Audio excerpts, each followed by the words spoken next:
Reds began their season losing a good amount of players, including some starters from their title-winning squad. Darwin Nunez was sold to the Saudis for $53 million, Luis Diaz moved to Bayern for $70 million, and the biggest hit to the team was their world-class right-back Trent Alexander-Arnold leaving for the Shirei Bakemono. And fans were not happy with how Trent did it either, and I can't really blame him. Despite rumors circulating, Trent never said a word, which f***ed over the club he cared so much about apparently. Okay. But after letting go of a good amount of role players and starters, either way, Liverpool was still able to make $219 million from sales. The club then proceeded to have a spending spree that would put your average international student from China to shame. No longer do those fat fucking Redditors have any excuse to talk about oil money, as Liverpool brought in a new center back in 18-year-old Giovanni Leoni from Parma. As one of the 3 promising Italian youngsters in the world, this was an important pickup, as before then, Joe Gomez was the only backup center back Liverpool had. A new left back was needed since Andy Robertson was getting older and Šmikas was looking like it. So in came Milos Kerkez from Bournemouth for $46 million. And of course, with Trent gone, Liverpool had to find some new kind of replacement, and they found the most ideal one on paper, signing Jeremy Frimpong for $40 million. Frimpong was absolutely electric for Leverkusen, and while he's got a different style, his attacking threat was too good to ignore. Liverpool then got their Darwin replacement, 23-year-old Hugo Ekitike. The forward scored 15 goals and assisted 8 in last year's Bundesliga season, and he costed 95 million euros, which, considering that was the most that the Reds have ever spent, that would probably be it, right? Absolutely fucking not. Liverpool spent another $125 million for one of the best attacking midfielders at the time, Florian Wirtz. It seemed to fit stylistically too, because he had an aggression to how he attacked, something the Reds needed after losing Luis Diaz. And then just when you think it was done, up north, you could hear cries. I will kill myself if I have to live in Newcastle for another year. Okay, so he didn't actually say that, but after some broken promises from the Newcastle front office and a rejected Liverpool transfer, striker Alexander Isak felt so betrayed that he vowed to never play again. Newcastle realized that this was irreparable, bought the most Australian-looking man I've ever seen as a replacement, which gave the green light for Isak's not-so-secret desire of moving to Liverpool for 145 million euros. So on top of all these premium signings and potential superstars, Liverpool now had one of the most clinical Premier League strikers over the last 2 seasons, all totaling a hefty 482.9 million. Needless to say, the expectations to retain that title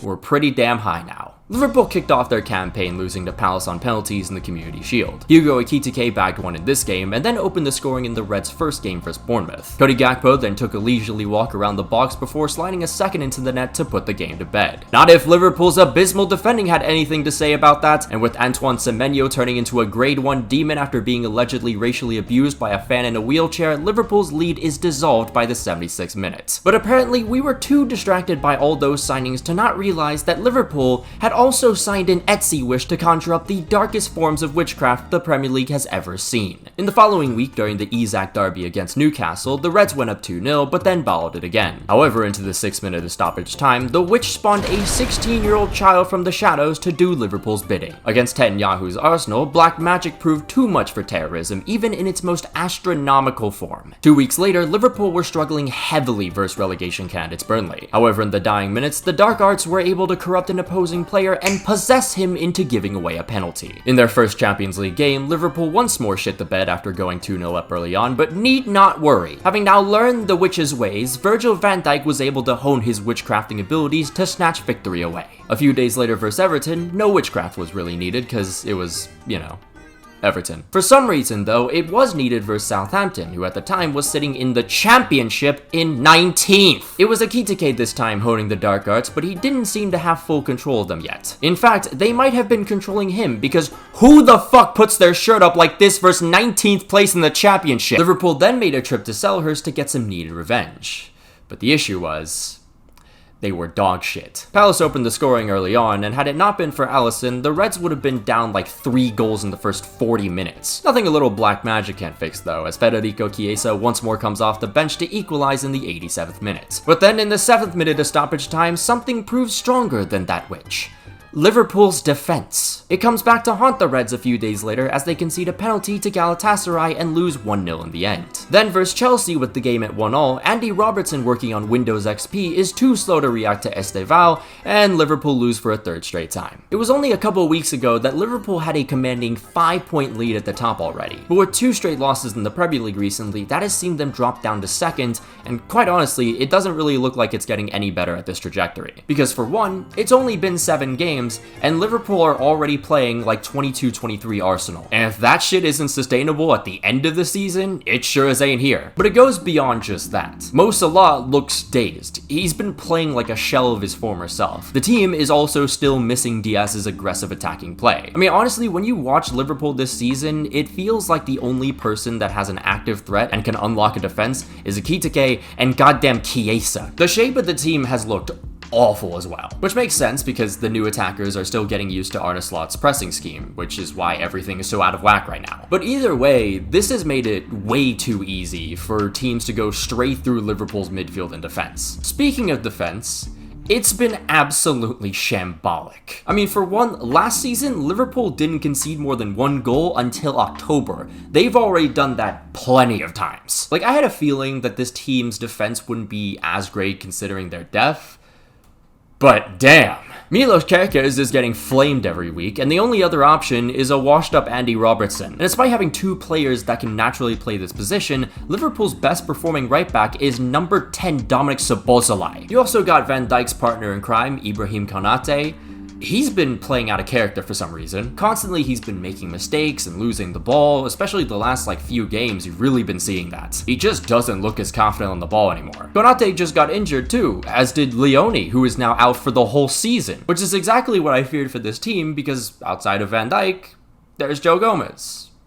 And no one else. Like, it's already gotten so bad that Arne Slot had to play Ryan Gravenberch as a makeshift center back. Also, pretty much the only reason why Liverpool haven't conceded 4 a game is because of Alisson. But he just recently picked up an injury and will be out for 6 weeks now. On top of this, I kind of briefly mentioned, these new players are still adapting. Ekitike is showing a lot of promise, probably the most excitement so far, but Isak has been pretty slow in rediscovering that goal-scoring form that he had ever since his player strike. And then you got Florian Wirtz, who, despite not even being the most expensive signing this season, has been criticized the most by the media, it seems. He's had a pretty slow start and oftentimes gets pushed off the ball way too easily. But of course, what he's most well known for right now is the 007 meme. In fact, he's surpassed the 007. He's now at 009. Now, the 007 meme has been around for a while, even outside football. This is my favorite one. The meme became more popular in football, however, when Sky Sports Germany took a dig at Jadon Sancho after his first 7 games where he scored 0 goals and assisted 0.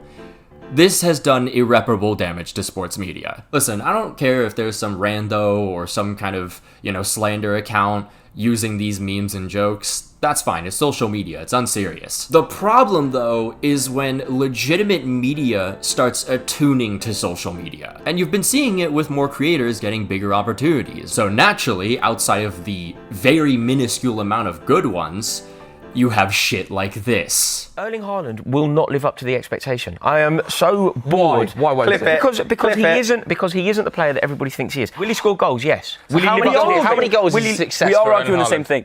I'll tell you what, We're Rory, not. he's going to be the Golden Boot winner. He's going to prove you wrong. Okay, I will so how many I will goals? take that bet. How many goals is he going to score this season? I think he'll do really well to score. If he scores 15, it would be a really good season for him.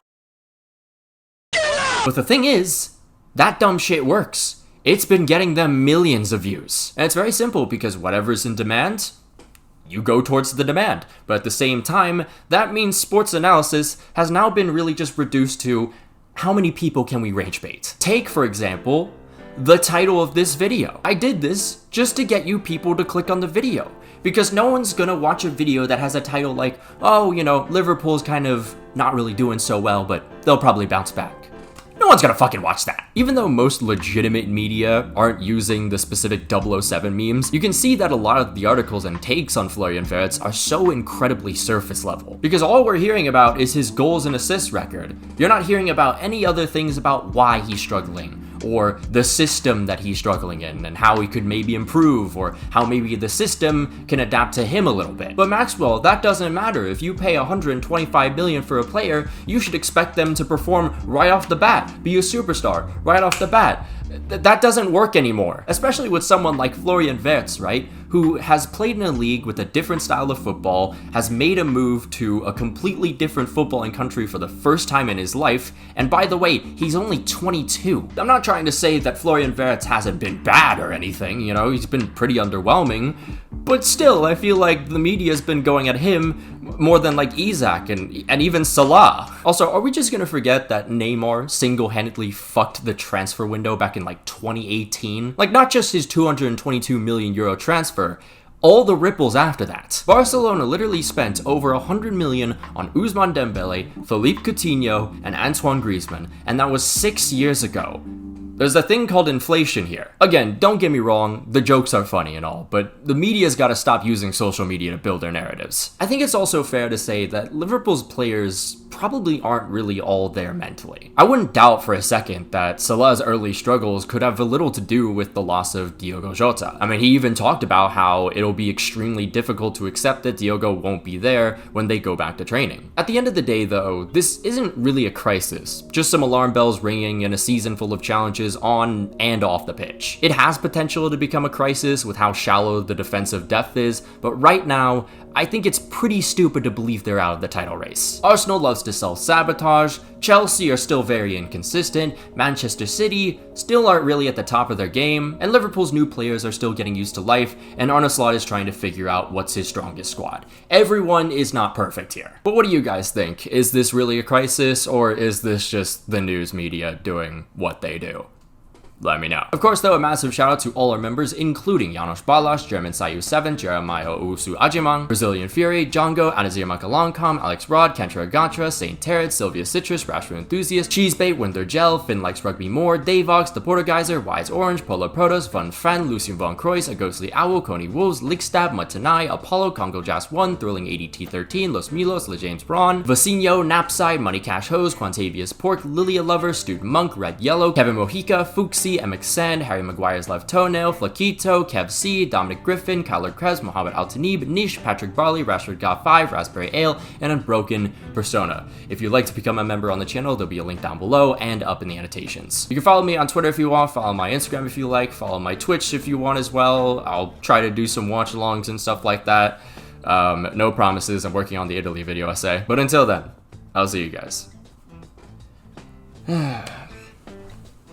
I was playing that 40 chest, by the way. You thought it was just the title and the thumbnail? I know what I'm doing.